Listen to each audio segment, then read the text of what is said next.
So, picking up. So we were just on the bottom of Tetvav Amud Bet. Tetvav Amud Bet at the bottom. We started getting we are Tetvav Amud Aleph, maybe. Apologies. Tetvav Amud Aleph from the bottom. Right, we're getting ahead of myself. So we were talking we looked at this machloket. We're about to start.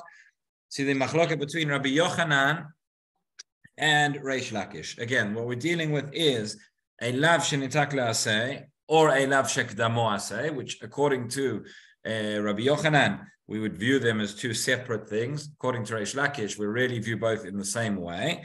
Essentially, you have a lav, you have a lot aseh, which then has an aseh, as a positive mitzvah, which would come to correct it, which would have to be done as a result of that lot aseh. So then we say that there would be no lashes, there would be no Makkot for the lav in the first place, because the aseh which comes afterwards would come in place of that. Now the question is, are there times, and there are times when, nonetheless, although it's a lav shenitak le'aseh, that there would still be Makkot for that lav, there would still be Makkot if the situation is such that one is potentially unable to fulfill that aseh. So here's the machloket. Does it mean, do we say in a situation where one simply had the opportunity to perform the aseh and did not, and they didn't do it, then at that point we'd say that they would get Makkot? That's the side that says kimo or lo kimo. Or do we say no? The fact that a person did not fulfill that aseh, they still have the opportunity to fulfill that aseh later. They could still do it theoretically, and therefore the Makkot would still apply. It's only when we say bitlo or lo bitlo, if they completely nullified the possibility of being able to fulfill the aseh, then we say the aseh has been removed, and then the Makkot would kick in, right? And the case in point we were discussing was the case of ones, whereby the person where they got married and then he divorced, and then now he has the aseh to remarry. So we said the last teretz that we gave in the Gemara was that said Amarava kol yamav v'amod v'achzer, that since his entire life he has this aseh is incumbent upon him to go back and remarry. Therefore, and that is the reason why there would not be Makkot. Now, all of that works. We said according to the opinion that says it's bitlo or lo bitlo, because you still have the theoretical possibility to go and get remarried, and therefore there is no Makkot. But if we say kimo or lo kimo, if it's whether he fulfilled it or not, then the minute the person comes to Beit Din and Beit Din says get remarried, and the person says no, so then he gets Makkot instead. So that was the background, and now we're going to go a little bit further into the machloket itself. So the bottom of Amud Aleph, Tetvav, second last line towards the end, we said anicha leman da'amar bitlo velo bitlo. We understand this according to the one who says bitlo velo bitlo. Ela leman da'amar kimo velo kimo ma'ika lemeimar. Right? How does that make sense? If you say it's kimo velo kimo, whether you've just done it or not whether you've nullified the possibility. Says the Gemara at the top of the next Amud, it says midiu tama ela Rabbi Yochanan. Right, this whole explanation was only coming to explain Rabbi Yochanan's view, who said that had the kasha from the case of ones, because Rabbi Yochanan said that you would get, generally speaking, Makkot for a lav shekdamo aseh. And Rabbi Yochanan, we're going to see, is the one who says bitlo velo bitlo, therefore the kasha falls away. Rabbi Yochanan amale, Rabbi Yochanan natanatani bitlo chayav velo bitlo patur. Okay, and so now we get into it. So the third line, it says the Tani Tana kamed Rabbi Yochanan kol mitzvot lo taseh sheyesh ba kum aseh. Right, any mitzvot lo taseh which then has a mitzvot aseh that you have to fulfill. In other words, a lav shenitak la aseh. Or a lav shekdamo aseh for that matter, right? Kiyem aseh sheba patur, bitel aseh sheba chayav. So says the Gemara, if you did not fulfill the aseh, if you did the aseh, if you performed the aseh which you are meant to, kiyem aseh sheba patur, the person is then going to be exempt, going to be patur from Makkot. Bitel aseh sheba chayav. But if the person nullified, right, they prevented the possibility of being able to fulfill the assay, then they would get Malkut. So here we see the language of here is inconsistent. It begins as saying kiyem, and then it says bitel. So amar le makamat kiyem patur lo kiyem chaya. Meaning, amar le makamat. Meaning, what are you saying? Does it mean to say kiyem patur lo kiyem chayav? That if one had done the assay, they would be patur from Malkut. But if they had not done the assay, then they would be chayav. Or do we mean to say bitel chayav? Lo bitel patur, or no, not whether you necessarily fulfilled it, not whether you performed the assay in practice, but whether you took away the possibility of ever being able to fulfill it. That is what it would depend on. So you could read it one of those two ways. So it says Rabbi Yochanan, Tani bitlo velo bitlo. Rabbi Yochanan says it means bitlo and lo bitlo, whether you could fulfill it at all. For Rabbi Shimon ben Lakish omer kimu velo kimu. And Reish Lakish says no, it means kimo or lo kimo, whether you fulfilled it or not. So that is the machloket between them. Just how would it be in this case? By the way, we mentioned this before, but I'll say again, what would be the case in the discussion regarding ones, right? What would be the case of bitlo? Well, how would it be? What would the person have to do in order that they would not be able to fulfill the assay, that they would not be able to remarry? So he said, if a person took an oath, he took a neder that he's not going to get, that he's mudar hana'ah from this woman, and therefore he's not allowed to marry her. That would be the case of bitlo, in which case he would still get malkot, even according to Rabbi Yochanan. So now says the Gemara, okay, what is behind the machloket? What is behind the machloket Reish Lakish and Rabbi Yochanan? It says, B'maika miflege. We're about halfway down the Amud. B'maika miflege, but a bit further. B'maika miflege. B'hatrat safek ka miflege. Mar savar hatrat safek shma hatra'a, or mar savar hatrat safek lo shma hatra'a. Okay, so the machloket between the reason why Rabbi Yochanan and Reish Lakish had to say differently, whether this means bitlo, lo bitlo, kimo, velo kimo, is because they argue regarding hatrat safek. Right, this takes us back to the first Perek, when we discussed in terms of Eidim and in terms of Hatra'ah, right? What happens when a person is about to commit an Avera for which they are going to get punishment for? We remember there has to be Hatra'ah, there has to be warning, right? There have to be Eidim, there has to be kosher witnesses, and there has to be Hatra'ah. And the Hatra'ah is you're telling a person, if you're about to go and perform X, do you know that it's forbidden? And do you know that you're going to be punished for it, right? We discussed in the past what happens if they give the wrong hatra'ah. If they say you're going to get lashes when it's meant to be mitat beitin or whatever it is.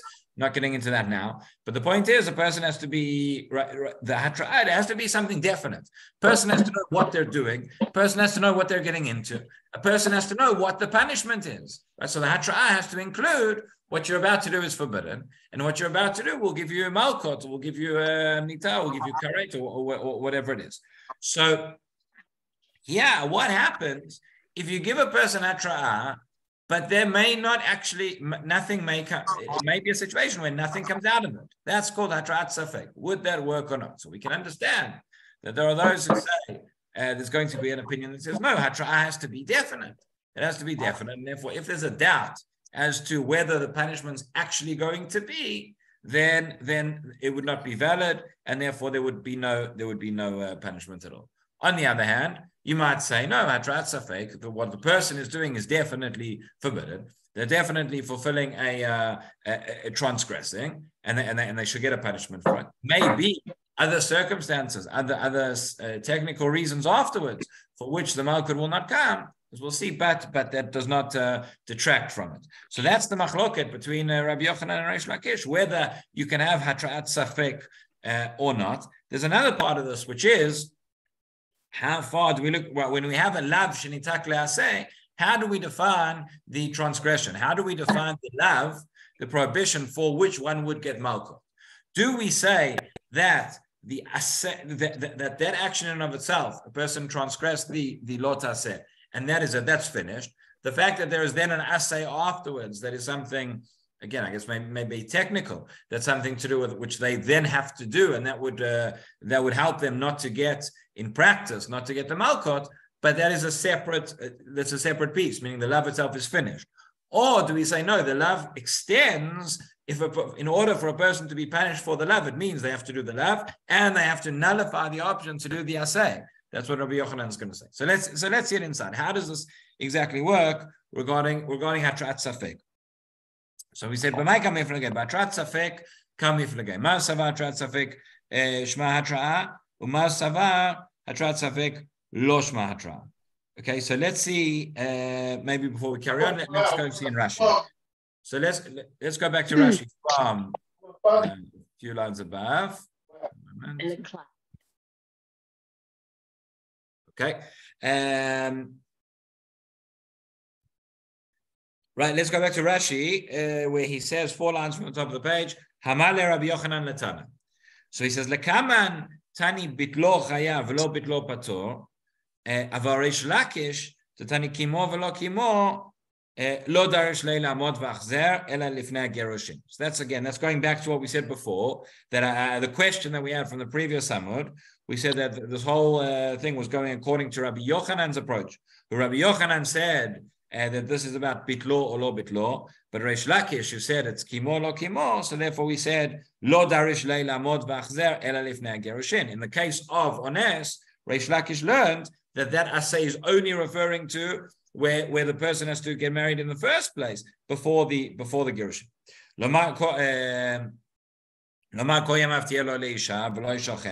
That's referring to beforehand, right? According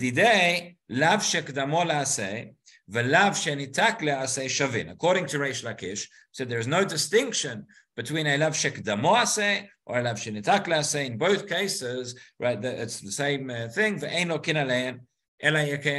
you would not get Makkot. But you would have to fulfill the aseh as soon as Beit Din tells you to. And if a person did not do it then, well, then they would get Makkot, then it would be complete. So Mai come out. This is Rabbi Yochanan replying to this Tana. It says, Iba kiyem titnei patur, belo kiyem titnei chayav. If you say that the person would be patur from Makkot when in the case of kiyem, in the case where they fulfilled the asay, so the opposite should be lo kiyem. However, even though there is still a theoretical possibility. And if you're saying that the chiyuv is bitel, where you remove the possibility of ever doing it, so and therefore the exemption should be wherever it's just not bitel. Even though they've not yet fulfilled. Okay. May I ask a question? We have gone through this whole issue of the individual going back to marry, not to marry. Whatever happens, and I don't recall we discussed that if the woman does not want to get married to him again, so he still gets Makkot. No. So we said the whole case over there only applies if they want to get married. Only applies if she wants to. If she does not want to, then there is no mitzvah to get. Okay, so that's it. Okay. No. That's from the beginning. The whole case there, the mitzvah, the chiyuv includes where she wants to. If she doesn't want to, then there's no mitzvah to get married. Okay. So now we say, says Rashi, Hachi Gausin Antani Bitlu v'lo Bitlu, Bitel Aseh Sheba Chayav, Lo Bitel Aseh Sheba Patur. Right? If he nullified the asay, that's when he would be chayav for Makkot. Kimo or lo kimo, that's the other side, that's Reish Lakish. Kimo patur, lo kimo, kimo patur, lo kimo ksheomrin lo kayem. If he did not do not perform the asay when Beit Din told him to, so then malkinoto. For Rabbi Yochanan, mukim leil matnitin, belav hanitak leasay. Right? Rabbi Yochanan understands that we're dealing with a lav shenitak leasay. Right? If it was a lav shekdamo, so then Rabbi Yochanan says you don't get into bitlo or anything, you just get malkut in the first place.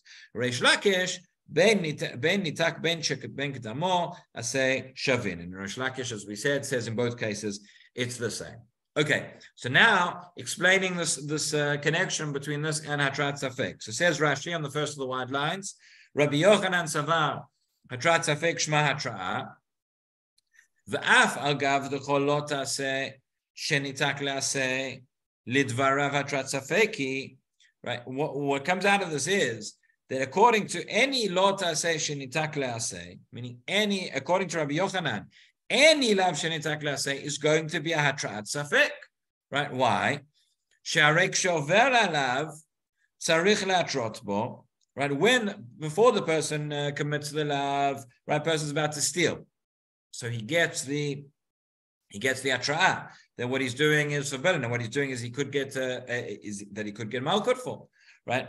Tzarich le'atrot bo, v'hu amar shegamar halav v'bitul ha'aseh talui. Right, says Rabbi Yochanan, the lav itself is only completed, i.e., the fact that a person is going to get hatra'ah and they're going to get Makkot for this lav. When would they get Makkot for this lav? Because it's a lav shenitak le'aseh. It's only if they've transgressed the lav and they have removed the possibility of fulfilling the aseh. Those are the two parts. They go together. Only if he's done both do I say that they've actually completed it. Only if he's done both do I say then that one would be valid to get Makkot. And therefore, if a person gets hatra'ah in the first place, even if you have hatra'ah, and even if a person knows that a person is going to fulfill to transgress the lav, well, they may or may not cause a situation of bitul, where they mevatel the aseh.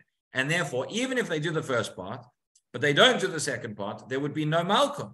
So that's why it's hatrat safek, because even though they're getting hatra'ah now, they may not complete it, and they may not get malkut at all. So in the case, for example, of the ones that we discussed previously, says Rashi, Kshematrimbo al tegaresh, right? He gets hatra'at saying, don't lo garesh, don't divorce.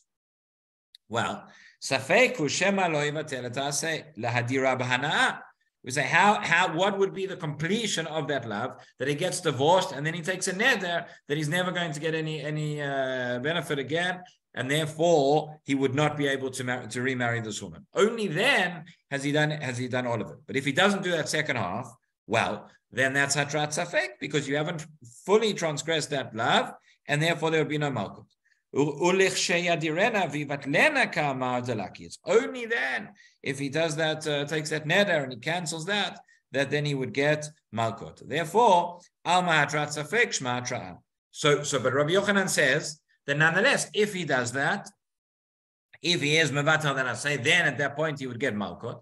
So therefore he says, although it's hatrat safek, because there might not happen, and it might not be that the person fully transgressed, so to speak, that lav, including both parts, both doing the lav and being mevatel the aseh, nonetheless, he would get malkut in such a case. So therefore, Rabbi Yochanan says, hatra'at safek is considered hatra'ah. On the other hand, Reish Lakish says, if it's hatra'at safek, it's not hatra'ah, and therefore, so how does this work? Therefore, according to Reish Lakish, we don't require a situation of bitlor in order to get malkut. Meaning, Reish Lakish also agrees there could be a situation of a lav shenitak le'aseh, where a person's not going to do the aseh. It's enough just that they haven't fulfilled it, lo kimo, and then they would still get malkut. So why is that not considered? Why is that considered a definite hatra'ah and not hatra'at safek? So Rashi explains, Reish Lakish savar hatra'at safek lo shma hatra'ah. Reish Lakish says this is why it's meaning he agrees hatra'at safek is not considered hatra'ah, but he would tell you that in this case it is not hatra'at safek. Why? He says hilkach im hayag maralav taloi bebitul haaseh lo haya lo ke'alav. Right. In other words, this is the point. What Reish Lakish and Rabbi Yochanan are arguing on is, when do I say that the love itself has been completed? When do I say that the love, is there one part to it, or are there two parts to it? According to Rabbi Yochanan, there were two parts to it. It was the love itself, the negative prohibition, and the nullification of the aseh. Only when a person, that is included as part of the love, that is included as part of the hatra'ah, according to Rabbi Yochanan, and that's why it's hatrat safek. But Reish Lakish says no. Reish Lakish says the minute that you've fulfilled, you've transgressed the lav, that is it. The lav is finished. It's over, and you've transgressed it. And therefore, your hatra'ah was valid. Okay, will you now get Makkot? That is going to be dependent on a technical question. We'll see in a moment. But that's essentially what he's saying. Reish Lakish savar trat safek lo shma hatra'ah, says Rashi el kach. Im haya gemar halav talui bebitul aseh. If the for it to be considered that you have finished, that you have completed this lav, if that was dependent on nullifying the aseh that comes afterwards, as Rabbi Yochanan says, so then lo haya lo ke'alav. According to Reish Lakish, there would not be Makkot in such a case. Ela halav misha gilesh nigmar. Says Reish Lakish, the minute that you've just transgressed the lot aseh without the aseh, right? That's enough. So the minute he's divorced, he's finished. He's done it. And therefore the hatra'ah was valid. What was the hatra'ah? What was the warning? The warning was, do not perform this action, this divorce, and he's done it. Now that the love is finished, now we have a separate question. We say, really, at this point, you actually are chayav malkut, but you could do the aseh in place. That's the whole concept of lav shenitak la'aseh. That if you now perform that mitzvah, that will come and that will be in place of the malkut, which you're already chayav. According to Rabbi Yochanan, I'm not yet chayav the malkut in the first place. According to Reish Lakish, you are, technically speaking, but you can do the aseh in place. If you choose not to do the aseh, well, then you'll get the malkut. Right? So he says, El alav min shegelesh nigmar, vavi ala atrat vadai, v'ha'aseh nitan liot tachat malkut. The aseh can come in place of those malkut. V'lichsheyavo leveit din, and when he comes to Beit Din, so he has two options here. Really, he has one thing he has to do, but if he chooses not, or yekayem, or he can fulfill the aseh, or yilakeh, or he'll get malkot. Right. So that is how Reish Lakish understands. So that is why, again, stage number one is: do we say that the love is complete already when you've done the lot aseh, or only when you've betel the possibility of fulfilling the aseh? Reish Lakish says the former, Rabbi Yochanan says the latter. Based on that, do we then say that this is considered that a case of hatrat safek is sufficient or not? Rabbi Yochanan says it's a case of hatrat safek, but that is sufficient. Reish Lakish says no. In a case of hatrat safek would not be sufficient, and therefore, but in our case, it's a case of hatrat vadai, and therefore, as a result of all of that, the question is: do we say that the malkut apply in a case of bitlo, lo bitlo, and when you've actually removed the possibility of fulfilling the aseh, even theoretically? That's what Rabbi Yochanan says. Or, according to Reish Lakish, no. So long as you came to Beit Din, they said perform the aseh, and you did not do it, then you get your malkut. That is the machloket between them. So now Rashi has another kasha here, according to Rabbi Yochanan. We're in the fourth line of Rashi towards the end, the Rashi that begins Reish Lakish savar atrat safek, right? The fourth line of that Rashi. Towards the end, he says the following. Says Ikasha Rabbi Yochanan, right? You'll ask the question, you say, we just said that according to Rabbi Yochanan, this is hatrat safek. But Ikasha Rabbi Yochanan, Nami Ika Lameima Batrat Vadai. Says, maybe, why can't we say that there could also be a case here for Rabbi Yochanan where it would be hatrat vadai? What does that mean? Because Rabbi Yochanan said that I have to look at there are two components to the lav. Component number one is the actual lot aseh. Component number two is nullifying the aseh that comes in its place. So he says, why? And that's why it was hatrat safek, because you've only giving hatra on the first action and not on the second. So Yikasha Rabbi Yochanan Ami Kalamema Batrat Vadai Viatrubo Ksheva Levatel et Aseh Shehu Akirat Alav. Right? Why can't you say that? Why that there needs to be hatra'ah of the witnesses when he comes to do the second part? Right? You're saying that it's not just there has to be hatra'ah, not just when he's in order for it to be hatrat vadai, not just when he performs the lav of divorcing, but also then when he comes to do the bitul aseh, when he comes to make his neder, right? So why don't we say let the witnesses come and give him hatra'ah before that second part, and then that would be hatra'at vadai as well. So the answer is as follows. It says, Le'olam hatra'ah b'shah shover al azharato ba'inan. At the end of the day, the azhara, right? We remember, in order for it to be punishment, we spoke about the hatra'ah in terms of the actual, in practice, the witnesses or going and warning the person before he's about to do it. But we had the azhara, which is that we know that there's a pasuk, what the Torah tells us, the Torah warns, so to speak, that a person can't perform this action or they'll be punished. So the hatra'ah and the two have to correspond. Meaning the hatra'ah, the warning takes place regarding that action about which this azhara is written. So that is the first, that is the law taseh itself, and that's where the hatra'ah has to come. Even if at the end of the day, in order for this love to be complete, be dependent on something else. In our case of being mevatel the aseh, nonetheless the hatra'ah comes before. And he gives another example of this from Shvuot. The Gemara is now going to bring a case from Shvuot as well.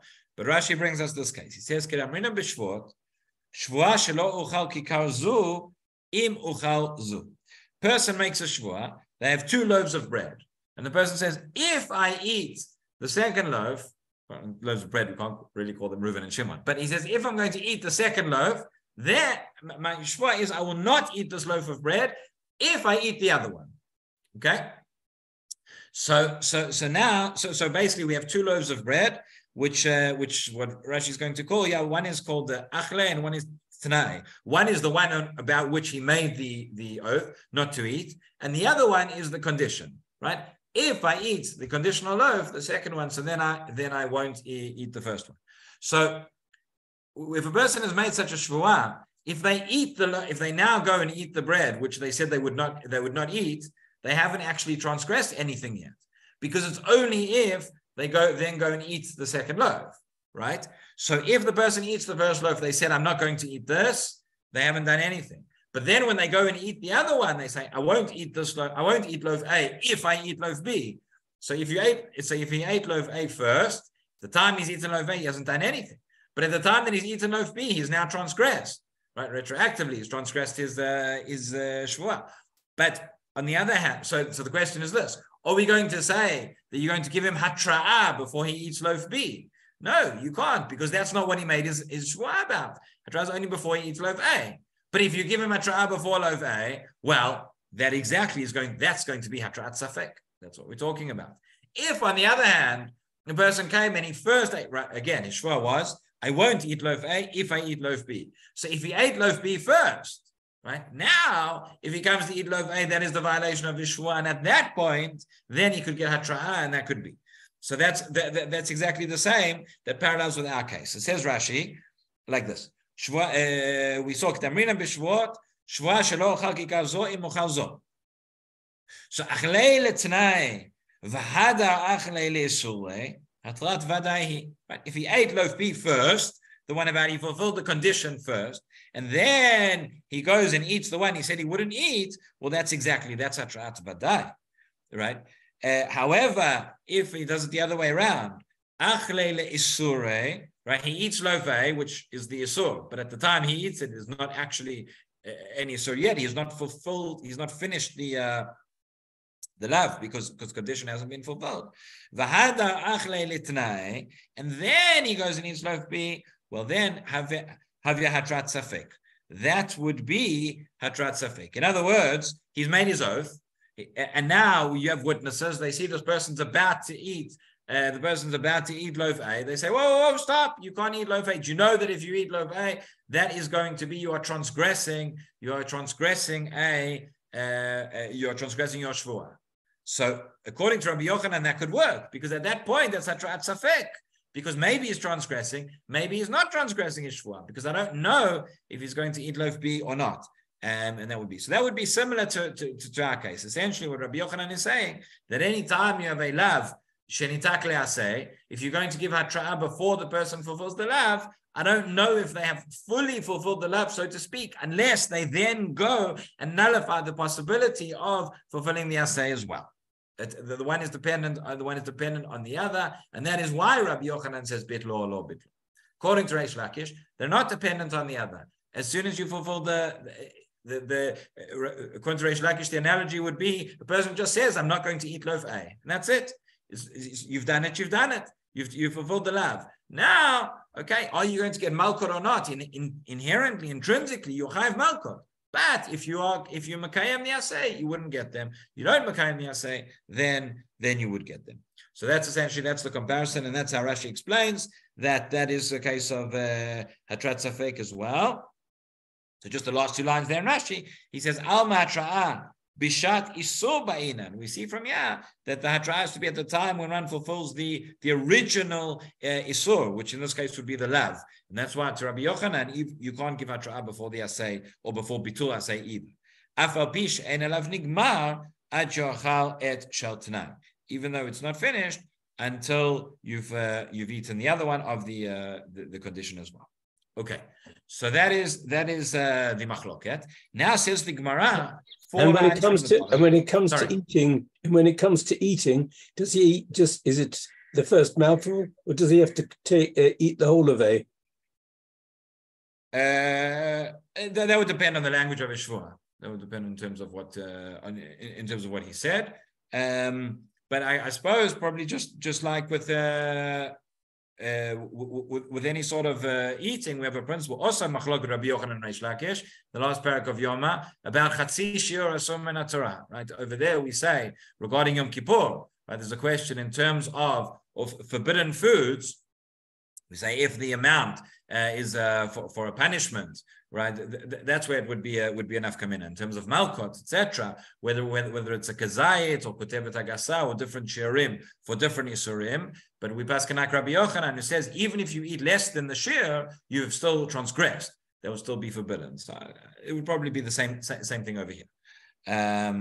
It's chasi shiur asur min Torah. Okay, so now says the Gemara 4 lines from the bottom. Says as do l'ta'amayim, meaning Rabbi Yochanan and Reish Lakish go according to what is their reasoning for this? Meaning we see that they argue whether Hatra'at Safek is considered Hatra'ah or not. Where does it come from? What's the source? So they argue about this according to their reason in the following discussion. The Itma Shvuah she'ochal kikar zeh hayom ve'avar hayom. So what if a person makes a shvuah that they are going to eat? They're going to eat this bread. They say, I'm going to eat this bread today. Ve'avar hayom, and the day passes. Ve'lo achla. And they did not eat it. So a person made a shvuah and they transgressed the shvuah. Right? The shvuah was they will eat, but the day passed and they didn't. Now here it's a bit more complicated because at what point, what did the person do in order to transgress their shvuah? The answer is nothing. It's the fact that they did not eat, right? So it was passive. So this is actually going to be a lav she'ein bo maaseh, which we've seen before, and now we see again that it's a prohibition which one transgressed, but they did it without any action. It's the lack of action that is what transgressed, right? Again, itma shvuah she'uchal kikar zeh hayom. Person makes a shvuah. They are going to eat this kikar today. Ve'avar hayom ve'lo achla. And the day passed and they did not eat it. So Rabbi Yochanan Reish Lakish Amri Tarvayu Eino Loke. Now both Rabbi Yochanan and Reish Lakish agree that in this case the person would not get malkot, right? But they disagree as to why. Disagree as to what the source is. Rabbi Yochanan Omer Eino Loke Mishum, over the page, Eino Loke Mishum Dahave Lav She'ein Bo Ma'aseh. Right, Rabbi Yochanan says this is a lav she'ein bo ma'aseh. There is no action. You have transgressed here passively. But since as we've already learned that there is an opinion, and Rabbi Yochanan is the one who holds it, that a lav she'ein bo ma'aseh, there would be no malkot. V'chol lav she'ein bo ma'aseh ein lo kin alav. Reish Lakish on the other hand holds ein lo ke why mishum da'havei hatrat safek. The hatrat safek losh ma'hatran. This is why the Gemara brings it, right? Reish Lakish goes according to his opinion that whenever you have a hatrat safek, it is not hatra, right? Why is it a hatrat safek? Because again, what hatra is the person getting before he's got the whole day to eat the loaf. So before he doesn't eat the loaf, he gets warned, right? If you don't eat it, it's not right. In the opposite case, if a person had made the shvuah, for example, and they would not eat it. So as a person's about to eat it, you can give them a You say, right now, what you're about to do is to transgress your oath. Yeah, there's no, it's not clear. So what we see from this is, first of all, we see that Reish Lakish and Rabbi Yochanan argue on two things. Rabbi Yochanan says there's no Malkut because it's a lav she'ein bo maaseh. Reish Lakish does not say that, so that implies that Reish Lakish himself holds that a lav she'ein bo maaseh would get Malkut. Right? This is different, by the way, to lav shenitak le'aseh. Lav shenitak le'aseh, everybody agrees there is no Malkut. Lav she'ein bo maaseh, we see, there's a machloket. There are those who hold that one would get Malkut. But also, Rabbi Yochanan holds that Hatrat Safek is considered Hatra'ah, and therefore he does not need the reasoning of Reish Lakish and vice versa. So just Rashi over here, Rashi, the bottom of Tef Vav Amud Bet. Rashi says the Amri Tarvayu Eino Lokeh, right? Both of them say one would not get Malkot. Miu Tamei Lamar, Lavki Tamei Lamar. Nonetheless, they each have a different reason as to why this would be. So the Shuvah was uchal, and we say right, velo achal, and he did not eat it. Avar, says Rashi, avar al shvuato, the person transgressed their shvuah, kshu yoshevu batel, when he's sitting passively, not doing anything. The ein kan maaseh, and there's no action. V'hatrat safek nami, it's also hatrat safek because nami havya sharei tala zman nishvato kol hayom, because he's got the whole day to do it. There's no moment when he's about to be transgressing, but he could have eaten the whole day, so there's no point where he at that point he had to go and eat it. So over the page, Rashi says, right, mishum the havalei lav she'ein bo maaseh. That was Rabbi Yochanan's reason, right? Aval mishum hatrat safek lo hava mifta, right? But because of the fact that it was hatrat safek, Rabbi Yochanan would not say that you're patur. The hatrat safek shma hatra'ah, because he does consider that to be adequate hatra'ah.